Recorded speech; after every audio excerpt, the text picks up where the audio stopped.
ఈరోజు మనం మన సహోదరి పార్వతి గారి పెద్ద కుమార్తె కుసుమ ఆమె నిద్రించింది, దేవుడి సన్నిధిలో ఉన్నారు.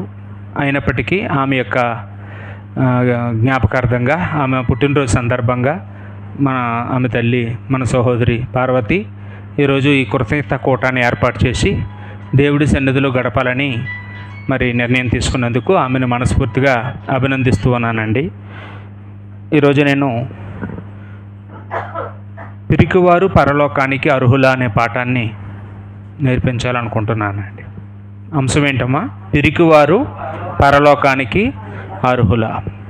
ఈ అర్హత అనేది మనందరికీ తెలుసండి. భూమి మీద మనిషి చేసే ప్రతి పనికి కూడా, ప్రతి వృత్తికి కూడా, ప్రతి ఉద్యోగానికి కూడా, ప్రతి వివాహానికి కూడా అర్హతలు చూస్తామండి. అర్హతలు కావాలి. అన్ని అర్హతలు ఉన్న వాళ్ళకే ఆ పనిని అప్పగిస్తాం. చివరికి ఒక దేశం నుంచి మరో దేశానికి వెళ్ళాలన్నా కూడా మనకు అర్హత ఉండాలి.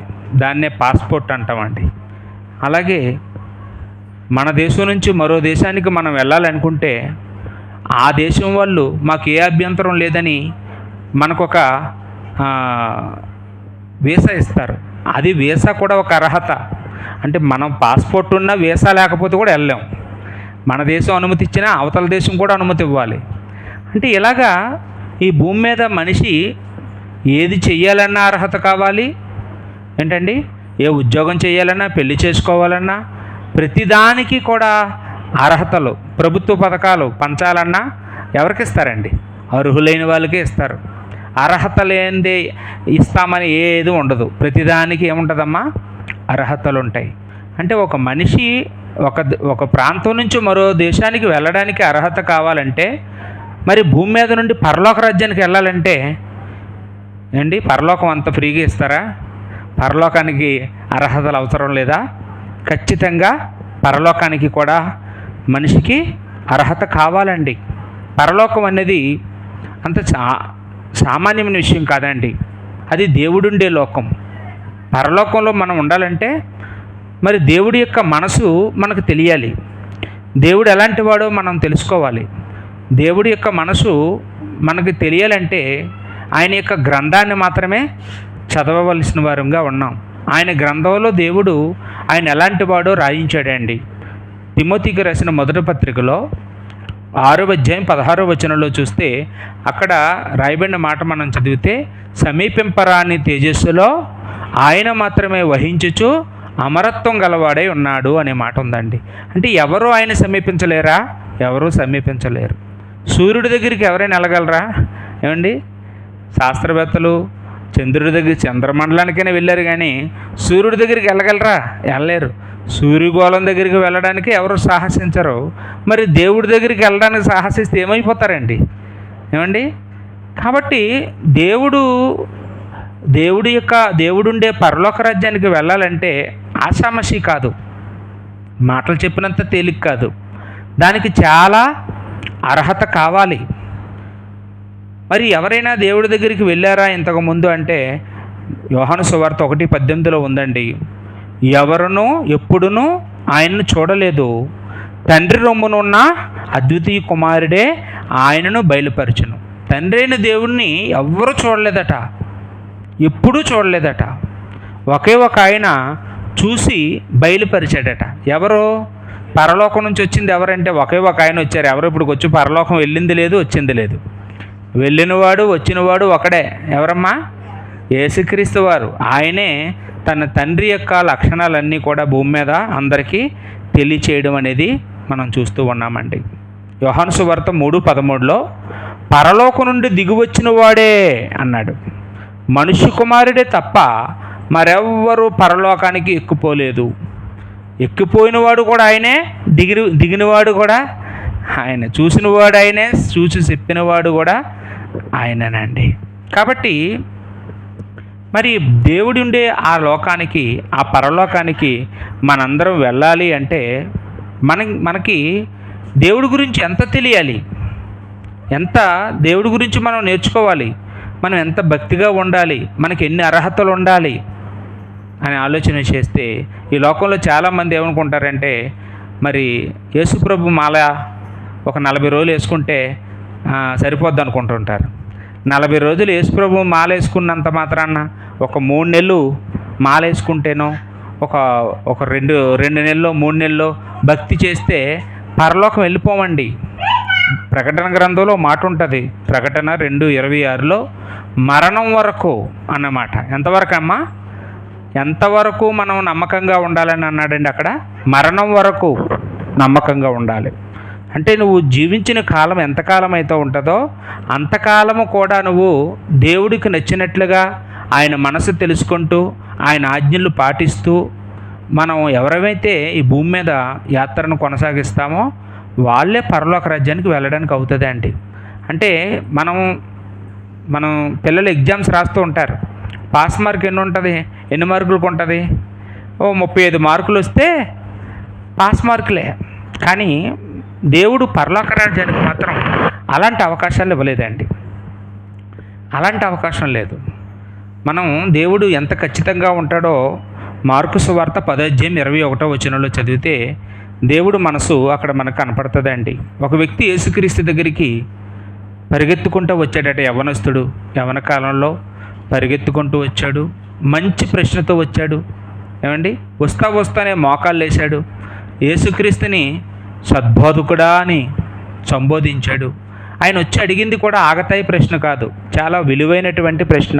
నిత్యజీవానికి వారసుడొకటుకు నేనేం చెయ్యాలి అని ఒక మంచి ప్రశ్నతో వచ్చారు. సరే, యేసుక్రీస్తు వారు అతనితో మాట్లాడిన తర్వాత అతని జీవితం అంతా అతనికి అర్థమైన తర్వాత, నాయనా నీకు ఒకటే కొదవగా ఉంది. ఏంటండి, ఎన్ని కొదవ ఉన్నాయంట? ఒకటి కొదవగా ఉంటే మనమైతే ఏం చేస్తామండి? ఒకటే కదా, పర్వాలేదు నువ్వు నువ్వు వెళ్ళిపో పరలోక రాజ్యం అంటాం. మనం అయితే 99 పాస్ అయిపోయాడంట. ఎన్నమ్మ లోటు ఎన్ని ఉన్నాయి? ఒకటే. కానీ యేసుక్రీస్తు వారు ఏమన్నారంటే, నాయన ఆ ఒకటి కూడా నువ్వు తీర్చుకోవాలి. నువ్వు అర్హత సంపాదించాలంటే ఆ ఒకటి కూడా నీకు ఉండకూడదు, లోటు ఉండకూడదు అన్నాడండి. చెప్పండి అన్నాడండి. ఏంటంటే, నీకు కలిగినదంతా అమ్మి బేదలకి పంచిపెట్టి అప్పుడు వచ్చి నన్ను వెంబడిస్తే నువ్వు పరలోక రాజ్యానికి వస్తావు అన్నాడంట. అంటే ఆ వ్యక్తి ఏం చేశాడండి? నాకు అక్కర్లేదని చెప్పి వ్యసన పడుతూ వెళ్ళిపోయాడంట. అంటే ఆ వ్యక్తి పరలోక రాజ్యానికి ఎన్ని అర్హతలు సంపాదించాడు? 99 సంపాదించాడు. 1% మాత్రమే సంపాదిస్తే పరలోక రాజ్యంలో వెళ్ళిపోతాడండి. కానీ 1 మార్కు ఫెయిల్ అయినందుకే ఏమైపోయాడండి? పరలోక రాజ్యాన్ని కోల్పోయాడు. అంటే దీన్ని బట్టి దేవుడు 1 మార్కు ఫెయిల్ అయినా ఊరుకోడండి. అంత ఖచ్చితంగా ఉంటుందండి పరలోక రాజ్యం. మనం అనుకున్నంత ఈజీ కాదు. కాబట్టి మరి పరలోక రాజ్యానికి అనేక అర్హతలు ఉన్నాయి. ఆ అర్హతలన్నీ మనం తెలుసుకొని సంపాదించాలి. అయితే ప్రకటన గ్రంథంలో ఇక్కడ ఎవరెవరు పరలోక రాజ్యానికి వెళ్ళరో వాళ్ళ లిస్టు కూడా ఉందండి. ఏ కారణాల చేత వెళ్ళరో కూడా ఉందండి. అంటే కొన్ని స్వభావాల బట్టి కూడా వెళ్ళరట. కొన్ని స్వభావాలు ఏంటో స్వభావాలు? ప్రకటన గ్రంథం 21:8 పరలోకంలో ప్రవేశించలేక అగ్నిగుండంలో వేయబడిపోయిన వారి లిస్ట్ ఉందండి. ఇక్కడ మొత్తం 8 లైన్లు ఉంటుందండి. అక్కడ అగ్నిగుండంలో వెళ్ళిపోయిన వాళ్ళు ఎంతమంది ఉంటారంట? 8 లైన్లు ఉంటారట. మొదటి లైన్లో ఎవరు ఉంటారు తెలుసమ్మా? పిరికివారు ఉంటారట. ఇదేంటండి పాపం. తర్వాత అవిశ్వాసులు, తర్వాత అసహ్యులు, తర్వాత నరహంతకులు, తర్వాత వ్యభిచారులు, తర్వాత మాంత్రికులు, తర్వాత విగ్రహారాధికులు, ఆ చివరిలో అబద్ధికులు. అబద్ధం ఆడేవాళ్ళేమో విగ్రహారాధన చేసిన వాళ్ళు, మంత్రాలు, మాంత్రికులు, వ్యభిచారాలు, నరహత్యలు చేసిన వాళ్ళందరూ ఇంకా వెనక్కున్నారంట. ముందుగా అగ్గిలో వేసేసేది ఎవరినంటమ్మా? పిరికివారినంట. అదేంటండి, పిరికితనం కూడా నేరమేనా? పిరికితనం కూడా పరలోక రాజ్యానికి అర్హతను కోల్పోతామండి. మన దేశంలో చిన్న విషయానికి కూడా భయపడిపోతుంటారండి. ఏమండి, చిన్న విషయాలకి కూడా ధైర్యం లేకుండా ఉంటూ ఉంటారు. ఒక్కోసారి ఒక్కొక్కరికి చాలా భయపడిపోతుంటారండి. చీకటి అంటే కొందరికి భయం.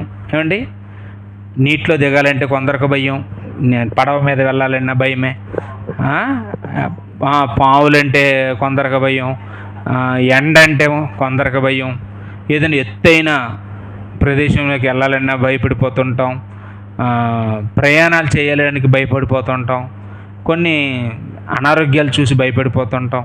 అంటే భయం అనేది మన దేశంలో ఉన్న వాళ్ళు ఎక్కడ ఉండదండి ప్రపంచం మొత్తం మీద. అందువల్ల మన దేశం ఎలా ఉండిపోయింది, వెనకబడిపోయింది. ప్రపంచ దేశాలన్నీ రోజు రోజుకి కొత్త కొత్తవన్నీ కనిపెడుతున్నారు వాళ్ళు. మనమేమో ఆలీలు కనిపెట్టినవన్నీ వాడుకుంటున్నాం. మనం ఎందుకంటే భయపడిపోతుంటాం. ఏది చేయడానికైనా దేనికైనా డేరింగ్ మనకి చాలా తక్కువగా ఉంటుందండి. చాలామంది మనలో నేను క్రైస్తవునని చెప్పడానికి కూడా భయపడిపోతుంటారు కదండి.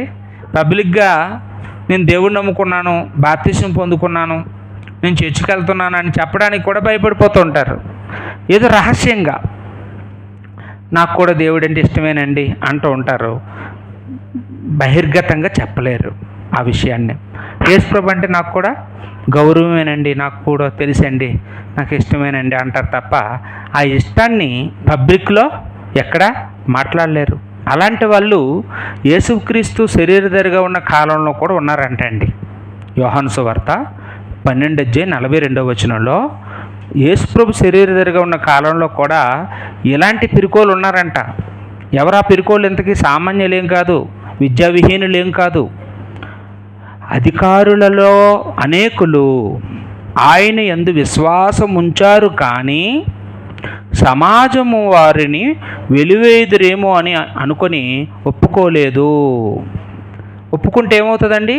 వాళ్ళు ఉద్యోగాలు పోతాయేమోనని అధికారులు ఏం చేశారంటమ్మా, వాళ్ళ యొక్క సమాజానికి భయపడిపోయి యేసుక్రీస్తుని ఒప్పుకోవడం మానేశారట. కానీ ఆయన అంటే చాలా విశ్వాసం ఉంది అధికారులందరికీ కూడాను.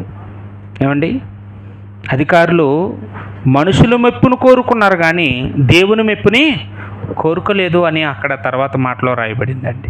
మనుషుల మెప్పే కోరుకున్నారు, దేవుడి మెప్పు కోరుకోలేదు. ఈ రోజుకి కూడా దేవుడు, మనం పిరికివారుగా ఉంటే దేవుడు మనల్ని మెచ్చుకుంటాడా?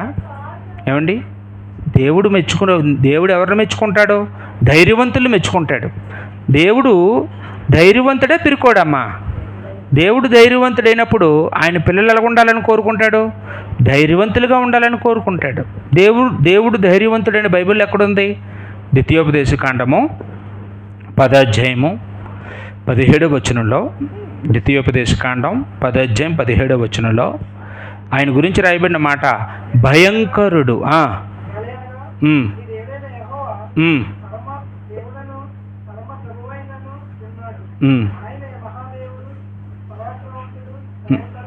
భయంకరుడు. భయంకరుడు అంటే మాటకు అర్థం ఏంటండి? దేవుడు భయంకరుడు అంటే ఆయన చూసి ఎవరైనా భయపడాలి తప్ప ఆయన ఎవరిని చూసి భయపడే రకం కాదు అని. దేవుడు అలాంటి వాడండి. కానీ ఒకరోజు ఆయన కుమారుడైన ఆదాము ఏదైనా తోటలో దేవుణ్ణి చూసి భయపడిపోయాడు, చెట్లు చటుకెళ్ళి దాక్కున్నాడు. కారణం ఏంటండి? ఎందుకు పిరికితనం వచ్చేసింది అంటే పాపం చేశాడు కాబట్టి. దేవుడు వద్దన్న పండుని తిన్నాడు కనుక దాక్కోవలసి వచ్చింది. ఈరోజు కూడా మనం పిరికితనం చేస్తున్నామంటే దేవుడికి విరుద్ధమైన పాపం ఏదో మనం చేస్తున్నాము అని అర్థం అండి. మనం ఎందుకు పిరిగ్గా ఉన్నాం, మనం ఎందుకు ఇంకా భయపడిపోతున్నాం అంటే ఇంకా ఏదో దేవుడికి ఇష్టం లేని పని మనం చేస్తున్నాం. ఒకవేళ దేవుడు చెప్పినట్లుగా నడుచుకున్నంతకాలం ఆదాము భయపడ్డా ఎప్పుడైనా దేవుడి దగ్గరికి రావడానికి, దేవుడితో మాట్లాడడానికి? రోజు చల్లపూట సరదాగా మాట్లాడుకునేవారట దేవుడు, ఆదాము. కానీ ఆ రోజు మాత్రం ఎందుకు తేడా వచ్చింది? ఎందుకు పిరికోడైపోయాడు సడన్గా అంటే పాపం చేశాడు కాబట్టి. ఈరోజు మరి మనం ఒప్పుకుంటామా ఆ మాట? మన పిరికితనానికి కూడా కారణం మనలో లోపం ఉందని ఒప్పుకుంటామా? ఏంటి? పిరికితనం అనేది లోపమే, పిరికితనం అనేది నేరమే. సాధారణంగా చాలామంది కష్టాలు వచ్చేయండి, అమ్మో ఇబ్బందులు వచ్చేయండి, మరి మా ఇంట్లో జరగకూడడం జరిగిందండి, మరి నాకు అలాగైపోయింది ఎలాగైపోయింది, ఆడదాన్ని అండి అని కొందరు, నేను ఒంటరివాడిని అండి అని కొందరు ఏమైపోతారండి? చచ్చిపోవడానికి సాహసించేస్తుంటారు. ఏదైనా కష్టం వచ్చిందని, డబ్బులు ఆర్థిక ఇబ్బందులు వచ్చాయని చచ్చిపోతామా? చచ్చిపోతే ఆర్థిక ఇబ్బందులు తీరిపోతాయా? ఏంటమ్మా, సమస్యలు అనేవి వస్తుంటాయి, వాటిని మనం ఎదుర్కొంటూ ఉండాలి. అనారోగ్యాలు రావచ్చు, ఆర్థిక ఇబ్బందులు రావచ్చు, ఉద్యోగమే పోవచ్చు, ఉన్న ఇల్లు కూడా పోవచ్చు. ఇల్లు లేకపోయినా నువ్వు పరలోక రాజ్యం ఏమి నువ్వు పోగొట్టుకోవు. ఈ భూమి మీద ఒకవేళ భార్య లేకపోయినా నువ్వు పరలోక రాజ్యమే దేవుడు ఇవ్వకపోవడం, భర్త లేనంత మాత్రాన పరలోక రాజ్యం ఇవ్వకపోవడం. ఈ లోకం ఏమున్నా ఏం లేకపోయినా మనకు పరలోక రాజ్యం ఖచ్చితంగా ఉంటుందండి.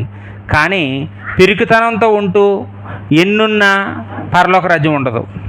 ఏంటమ్మా, మనం పిరికితనం కలిగి ఉంటూ మనం ఈ భూమి మీద అన్నీ కలిగి ఉన్న సుఖం లేదు. దేవుడికి నచ్చదండి, పిరికితనం అనేది దేవుడికి నచ్చదు. లూకా సువార్తలో యేసుక్రీస్తు గురించి రాయబడిన మాట చూడండి. యేసుక్రీస్తు ఎలాంటి వాడో, యేసుక్రీస్తు వారు అంటే 33.5 సంవత్సరాలు ఆయన జీవించాడు కదండి. ఎవరికైనా భయపడ్డాడమ్మా యేసుక్రీస్తు ఎప్పుడైనా? సాతానికి భయపడ్డా అండి? దెయ్యాలకు భయపడ్డా? శాస్త్రులకు భయపడ్డా? పరిసయ్యులకు భయపడ్డా? ప్రధాన యాజకులకు భయపడ్డా? గవర్నర్ ఉంటాడండి, యోదయను పరిపాలించే గవర్నర్. ఆ గవర్నర్ని గురించి మాట్లాడతాడు లూకా సువార్త 13వ అధ్యాయంలో 32వ వచనంలో. మీరు వెళ్ళి ఆ నక్కతో చెప్పండి అన్నాడండి. ఎవరైనా ఒక మనల్ని పరిపాలన చేసే గవర్నర్ గారిని నక్క కుక్క అంటామా? మనమైతే అంటామండి. మీరు వెళ్ళి ఆ నక్కతో చెప్పండి అన్నాడండి. అంటే ఎంత ధైర్యం ఉంటే ఆ మాట అంటాడండి. హేరోదు గారి దగ్గర నుంచి కొంతమంది వచ్చి యేసుప్రభుని బెదిరించబోతే యేసుప్రభు వారు రియాక్షన్ అలా ఉన్నదండి. అంటే ఎంత ధైర్యవంతుడో ఒకసారి ఆలోచన చేయండి. హెబ్రీ పత్రికలో 2వ అధ్యాయం 15వ వచనంలో యేసుక్రీస్తు వారు ఈ లోకానికి శరీరధారిగా రావడానికి గల ఉద్దేశం ఏంటంటే మనలో ఉన్న మరణ భయము చేత దాస్యములకు లోనైన వారిని మరణం నుంచి విడిపించడానికి వచ్చాడని రాయబడిందండి. యేసుప్రభు ఎందుకు వచ్చారమ్మా ఈ లోకానికి? మరణ భయం నుంచి విడిపించడానికి. అంటే మనం పిరికివారుగా ఉండడం నేర్పించడానికి కాదు. యేసుప్రభు పిరికోడు కాదు. ఆయన ఒకసారి ఇలా చేయెత్తితేనే 12 వ్యోమ సైన్యాలు దిగిపోతాయి అన్నాడు యేసుప్రభే. ఆయన చేత కాక కాదు, దమ్ము లేక కాదు, పిరికివాడై కాదు. ఆయన ఈ లోకానికి ఎందుకు వచ్చి దెబ్బలు తిన్నాడు, ఎందుకు సిలువ మరణం పొందాడంటే మనందరి కొరకు ఆయన ప్రాణం పెట్టాలని దేవుడు పంపించాడు. మరి ప్రాణం పెట్టడానికి వచ్చాడు కానీ కొట్టడానికి రాలేదు. ఈసారి వస్తాడు రెండో రాకడలో. ఈసారి మాత్రం కొరడా పట్టుకొని వస్తాడు. ఈసారి మాత్రం ఇంకా చంపలై చూపించడాలు అవి ఉండవు. దెబ్బలు కాయడాలు, హింసింపబడ్డాలు, క్షమించడాలు అలాంటివి ఏమి ఉండవు. ఇప్పుడు ప్రేమతో రాడు. ఈసారి ఉగ్రుడుగా వస్తాడు రెండో రాకడలో. కానీ మొదటిసారి వచ్చినప్పుడు మాత్రం మనలో మరణ భయాన్ని తొలగించడానికే వచ్చాడండి. మరణ భయం ఎలా తొలగించాడు యేసుప్రభు? చనిపోతే బ్రతుకుంది, చూడండి నేను చనిపోతాను, 3వ దినాన్ని తిరిగి లేస్తాను, మీరు లేస్తారు, చావు అంతం కాదు అని చూపించడానికి ఆయన శరీరధారిగా రక్తమాంసాలు కలిగి ఈ లోకానికి వచ్చాడండి. కాబట్టి మరి మనందరం కూడా అలా ఉండాలి. యేసుప్రభు వెనకతల శిష్యులు ఉన్నారు. శిష్యుల్లో ముఖ్యంగా పేతురు మనకు కనపడతారు. పేతురు మొదట్లో చాలా పిరికోడుగా ఉంటాడండి, చాలా పిరికోడు. యేసుప్రభు వారు పడవ మీద వెళ్ళినప్పుడు ఒక తుఫాను వస్తే దెయ్యం అనుకుంటాడు. తర్వాత యేసుప్రభు వారు నీటి మీద నడవడం చూసి భూతం అనుకుంటాడు. అప్పుడు అయ్యా నువ్వు ప్రభువు అయితే నన్ను కూడా నీటి మీద నడిపిస్తావా అంటాడు. నడిపిస్తానంటే 2 అడుగులు వేస్తాడు, 3వ అడుగుకి మునిగిపోతాడు. కారణం ఏంటంటే భయం అతనిలో. అలాగా నిజంగా యేసుప్రభువో భూతమో, దగ్గరికి వెళ్ళిపోతానని ఏమవుతుందో అని అలా లోపల అనుమానం తినేస్తూ నడుస్తున్నాడు కనుక నీటి మీద నడిచాడు. కానీ సంపూర్ణంగా నడలేకపోయాడు పేతురు గారు. మొదట్లో అలాగే ఉన్నాడండి. యేసుక్రీస్తు వారిని అప్పగించిన రాత్రి కూడా యేసుప్రభుని ఎరగనని 3 సార్లు బొంకాడు. 3 సార్లు బొంకితే కానీ కోడే కుయ్యలేదు. అంటే ఎందుకు బొంకాడు? చిన్న పాప వచ్చి నువ్వు ఆయనతో ఉన్నావు కదూ అన్నదంట. అంటే లేదు ఆయన ఎవరో నాకు తెలియదు, ఆయనకి నాకు ఏ సంబంధం లేదు అని పిరికితనం. పిరికివాడండి పేతురు. ఎలాగున్నాడండి ప్రారంభంలో? పేతురు ఎలాగున్నాడమ్మా? చాలా పిరికోడు, చాలా పిరికోడు. యేసుక్రీస్తు వారు చనిపోయి తిరిగి లేచిన తర్వాత ఆయనే ధైర్యం తెచ్చుకున్నాడు. ఆయన పెంతుకొస్తు పండగ దినాన్న లేచి పరిశుద్ధాత్ముడు వారి మీదకి వాలిన తర్వాత గొప్ప ధైర్యంగా వాక్యం చెప్పాడండి. ఆయన చెప్పిన ఒక్క ప్రసంగానికి ఎంతమంది బాప్తిజం పొందారండి? 3,000 మంది పొందారంటే అండి. 3,000 మంది పొందారు. 3,000 మంది బాప్తిజం పొందిన తర్వాత ఆ తర్వాత 4 అధ్యాయం దగ్గరికి వెళ్ళేటప్పటికి 5,000 మంది పురుషులే పొందారని ఉందండి. 4 అధ్యాయం 1-2 వచనాల్లో 5,000 మంది పొందారట.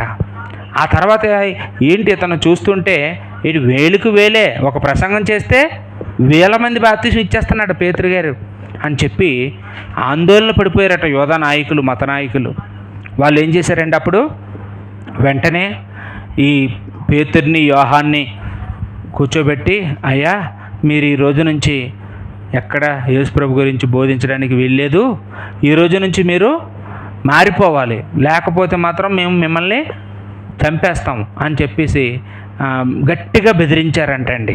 అపోస్తలుల కార్యం 4:13 వచనంలో అలా చేశారట. అప్పుడు పేతురు, యోహానుల ధైర్యమును చూచి అన్నాడు. వాళ్ళు ఎంత ధైర్యంతో మాట్లాడారో చూడండి. వారు యేసుతో కూడా ఉండిన వారిని గుర్తెరిగి యేసు నామమును బట్టి బోధించవద్దని చెప్పారట. అప్పుడు 19వ వచనం దగ్గరికి వచ్చేటప్పటికి వాళ్ళు ఎంత చేంజ్ వచ్చిందో చూడండి. ప్రారంభంలోకి తర్వాతకి పేతురులో ఎంత చేంజ్ వచ్చిందో. ఏమన్నారు? దేవుని మాట వినుట కంటే మీ మాట వినుట దేవుని దృష్టికి న్యాయమా? మీరే చెప్పండి. మేము కన్నవాటిని విన్నవాటిని చెప్పకుండాము అని చెప్పాడంటే అండి. అమ్మా, యేసుప్రభు నమ్ముకున్న తర్వాత మనలో మార్పు రావాలా రాకూడదా? రావాలి. వాక్యం వెనక మునుపు విన్న తర్వాత మనలో మార్పు రావాలా వద్దా? రావాలండి. దేవుని వాక్యం మనలో ధైర్యం పుట్టించాలి. పేతురులో ధైర్యం వచ్చిందా? చేంజ్ వచ్చిందా? చంపేత్తరగాలు చంపేసుకోండి, మేము మాత్రం చెప్పడం మానం అన్నాడంటండి.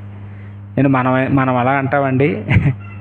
మనం అంత ధైర్యంగా యేసుప్రభు గురించి సువార్త ప్రకటించగలుగుతున్నామా ఈరోజు అంటే మనం ప్రకటించలేకపోతున్నామండి. బైబిల్లో అపోస్తలుడైన పౌలు గారు కూడా అదే విధంగా కనపడతారండి. 1 దశలోనిక 5:14 వచనంలో ఒక మంచి మాట పౌలు గారు మాట్లాడారు. ధైర్యము చెదిరిన వారిని ధైర్యపరుచుడి అని. ఏంటండి, క్రైస్తవుడు ఎలా ఉండాలండి? ఎప్పుడైనాను ఎవరైనా ధైర్యం చెడిపోతే వాళ్ళు ధైర్యపరిచేవాడుగా ఉండాలి. మరొకరిని పిరికివాడిగా మార్చేవాడుగా ఉండకూడదు. పిరికివాడిగా మార్చకూడదండి మనం ఎవరిని కూడా.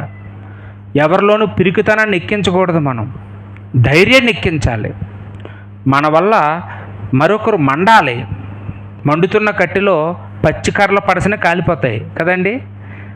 అది అలా ఉండాలి. మనం కూడా మనం వేడి మీద ఉన్నాం అనుకోండి, మన దగ్గరికి ఎవరైనా కొంచెం చల్లబడిపోయిన రోజులు వచ్చినా మన వల్ల వాళ్ళు కూడా ఏమవుతారు? మన మాటలతో వేడెక్కుతారు, ధైర్యపడతారు.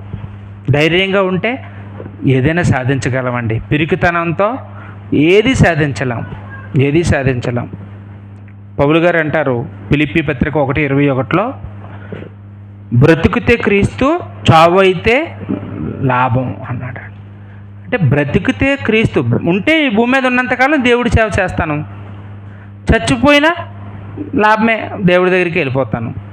ఉంటే దేవుడికి ఉపయోగం, ఉంచుకో, తీసుకెళ్ళిపోతే తీసుకెళ్ళిపో, ఉంచుకున్నా నీ పనే, చచ్చిపోయినా నీ దగ్గరికి వచ్చేస్తాను. అంటే ఆయనకి ఏమైనా చావు అంటే ఏమైనా ఫీలింగ్స్ ఏమున్నాయేమో, భయము, అప్పుడే వద్దు, ఇంకా 4 రోజులు పోనేయండి, అలా చిన్నదాన్ని పెళ్లి చేసి వస్తాను అంటున్నాడు ఏమైనా? అసలు అలాంటి సెంటిమెంట్లు ఏమి లేవండి ఈ భూమి మీద. ఏమీ లేకపోవడం కూడా పౌలు గారికి ఒక దీవెన. అలా మాట్లాడగలిగాడు. ఈరోజు అన్నీ ఉన్నవాళ్ళు మనం ఆ మాట అనలేమండి. పౌలు గారు ఆ మాట చావుకు భయపడలేదండి. హెబ్రీ పత్రిక 13:6 వచనంలో అక్కడ హెబ్రీ గ్రంథకర్త అంటాడు, ప్రభువు నాకు సహాయకుడు, నేను భయపడను, నరమాత్రుడు నాకు ఏమి చేయగలడు అన్నాడు. ప్రభువు నాకు సహాయకుడు, దేవుడు నాకు తోడుగా ఉంటే మనుషులు నన్ను ఏమి చేయలేరు. ఏం చేసుకుంటారో చేసుకోండి, నా దేవుడు నాకు సహాయం చేసేవాడు. ఆయన సహాయం చేస్తూ ఉంటే ఎవరు ఎన్ని చేసినా ఏమి అవ్వండి. దేవుడు వదిలేసాడు అనుకోండి, ఏమండి, మనంతలో మనమే చేస్తాం. ఇప్పుడు శ్రీదేవి చనిపోయింది, గొప్ప యాక్టరు, ఎవరు చంపేశారండి? ఎవరు చంపలేదు, ఆయమంతలో ఆయమే చచ్చిపోయింది. చావు అనేది అందరికీ వస్తుంది. ఎవరో చంపితే చచ్చిపోతారా అందరూను? అకారణంగానే చనిపోతుంటారు చాలామంది, ఊరకనే చనిపోతుంటారు. దేవుడు తోడుగా ఉంటే ఏమండి, మనకి దేవుడు కాపుదల ఉంటుంది, మనం భయపడవలసిన పని లేదు. ఒకవేళ చనిపోయినా అది కూడా మనకి లాభమే అండి. ఇప్పుడు చాలామంది అంటుంటారు కదా, ఎవరైనా చనిపోయినప్పుడు ఎల్ఐసి కట్టారు ఏంటండి అంటుంటారు. ఎల్ఐసి కట్టుకున్నారు, బతికున్న వాళ్ళు ఎవరు వచ్చి అడగరు. చచ్చిపోయినాడు మాత్రం ఎల్ఐసి కట్టారా, ఉన్నదంతా ఖర్చు పెట్టుకొని తినేవారు, ఎప్పుడూను కట్టారా అంటారా అండి. కడితే ఏంటి లాభం ఏంటి? సడన్గా చచ్చిపోతే వాళ్ళ పిల్లలకి ఏమైనా ఎల్ఐసి డబ్బులు ఇస్తుంది కాబట్టి. మరి బాప్తిసం పొందుకుంటే లాభం ఏంటండి? సడన్గా మనం చనిపోతే పరలోక రాజ్యం వెళ్ళిపోతాం, ఎప్పుడు ఎవరు చనిపోతాం తెలీదు. రెడీగా మనం రక్షణ పొందుకొని ఉన్నాం కనుక పరలోక రాజ్యానికి వెళ్తామండి. అయితే ఈ రక్షణ పొందుకున్న తర్వాత మనం ఎలా ఉండాలి అంటే, రక్షణ పొందుకోవడానికి పూర్వం పిరికివారిగా ఉన్నా పర్వాలేదు, కానీ ఎప్పుడైతే రక్షణ పొందుకున్నామో, సంఘంలో సభ్యులుగా చేరామో, ఆ రోజు నుంచి మనం ఎలా ఉండాలండి? ధైర్యంగా ఉండాలి. ధైర్యంగా ఉండాలి. మన దేవుడు ధైర్యవంతుడు, యేసుప్రభు ధైర్యవంతుడు, అపోస్తులందరూ ధైర్యవంతులుగానే ఉన్నారు. మనం కూడా ధైర్యవంతులుగానే ఉండాలి అని నేను ఇక్కడ నేర్పిస్తూ ఉన్నానండి. 2 తిమోతి పత్రిక 1:7 అక్కడ పౌలు గారు అంటాడు, దేవుడు మనకి పిరికితనము గల ఆత్మను ఇయ్యలేదు. ఏంటి? పరిశుద్ధాత్మ గురించి రాయబడిన మాట అండి. దేవుడు మనకి పరిశుద్ధాత్మని ఇచ్చాడు కదండి. పరిశుద్ధాత్మ కూడా ఎవరు కాదంట? పిరికోడు కాదంట. దేవుడు పిరికోడు కాదు, యేసుప్రభు పిరికోడు కాదు, పరిశుద్ధాత్మ కూడా పిరికివాడు కాదు. అలాంటి పిరికాత్మను మనకు దేవుడు ఇవ్వలేదు అని చెప్తూ ఉన్నాడండి. కాబట్టి మనందరం కూడా ధైర్యంగా ఉండాలి, ధైర్యంగా ఉండాలండి. ఇప్పుడు ఎవరైనా మీరు ఊహించుకోండి, తిహార్ జైలు లాంటి జైలు ఉందనుకోండి, అక్కడికి చాలామంది ఖైదీలు వెళ్తుంటారండి. ఏమండి, మన ఒసామిన్ బిన్ లాడిన్ లాంటి వాళ్ళు కూడా వెళ్తుంటారు అక్కడికి. వాళ్ళు ఒక్కొక్కరు వేల హత్యలు, మానభంగాలు ఇలాంటివి చేసిన వాళ్ళు అందరూ అక్కడ ఉంటారండి. అందులో వచ్చి జైల్లో ఒరే నువ్వేం చేసి వచ్చావురా అని అందరూ ఒకరినొకరు మాట్లాడుకుంటుంటారు కదండి. మాట్లాడుకోరా. అక్కడ ఎక్కువ నేరాలు చేసి వచ్చినోడికి బాగా గౌరవం ఉంటుందంట. అన్నీ అక్కడ నాయకుడిలా చూస్తారు లోపల. అక్కడ ఈ మొదటి లిస్టులో వాడు వచ్చాడు అనుకోండి, అక్కడికి నువ్వేం చేసి వచ్చావు, నాకు ఏమీ లేదండి, ఓన్లీ పిరికితనం వల్ల వచ్చేసానండి ఇక్కడికి అన్నాడు అనుకోండి. నరకం అనుకోండి, నరకంలో కూడా నరకంలో ఈ బిన్ లాడిన్ గాడు ఉంటాడు, అందరూ ఉంటారు అక్కడ, పాపాలు చేసిన వాళ్ళు అందరూ ఉంటారు. అందులో ఈ పిరికితనంతో నేను వెళ్ళాను అనుకోండి నరకానికి. ఉదాహరణకి నువ్వేం చేసి వచ్చావు బాబు, వ్యభిచారం చేసావా అంటే అసలు లేదండి.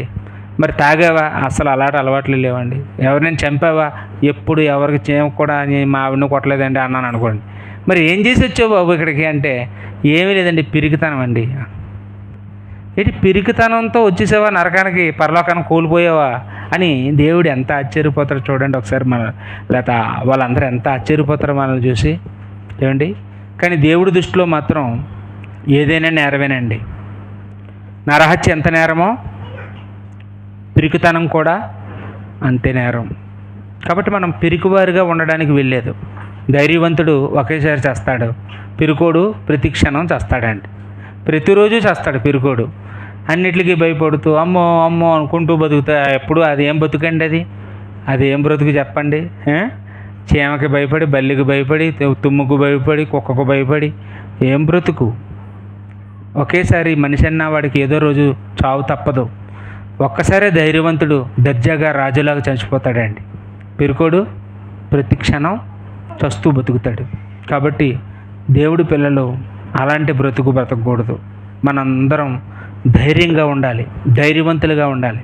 మన దేవుడు ధైర్యవంతుడు, యేసుప్రభు ధైర్యవంతుడు, ఆ పరిశుద్ధాత్మ ధైర్యవంతుడు. అపోస్తలులందరూ కూడా ధైర్యంగా నిలబడ్డారండి, చావుకి వెన్ను చూపించారండి. సంఘాన్ని చెదరగొట్టినా కానీ సంఘం సువార్త ప్రకటించడం కూడా మానలేదు కదండి.